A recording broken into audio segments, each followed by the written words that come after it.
আপনারা দেখছেন বার্তা এক নজর।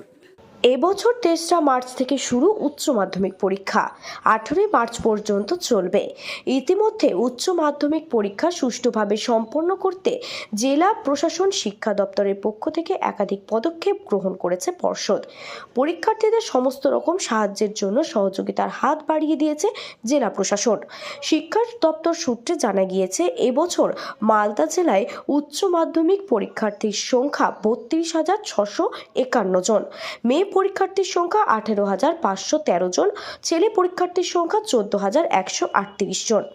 মালদা জেলায় মোট পরীক্ষার সেন্টার ১৭টি, পরীক্ষার ভেন্যু ১২২টি।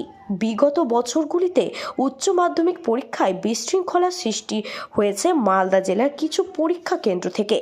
সেই মতো অন্যান্য বছরের মতো এবারও মালদা জেলায় ৪২টি পরীক্ষা কেন্দ্র স্পর্শকাতর হিসেবে চিহ্নিত করা হয়েছে।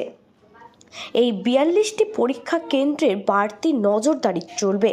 পাশাপাশি জেলার প্রতিটি পরীক্ষা কেন্দ্রে পর্যাপ্ত পুলিশ কর্মী থেকে মেটাল ডিটেক্টর এর মাধ্যমে তল্লাশি চালানো হবে। ছাত্রছাত্রী অনুপাতে পরীক্ষা কেন্দ্রগুলিতে মোতায়েন থাকবে পর্যাপ্ত পুলিশ কর্মী। সুষ্ঠুভাবে পরীক্ষা সম্পন্ন করতে একাধিক পদক্ষেপ গ্রহণ করেছে পর্ষদ।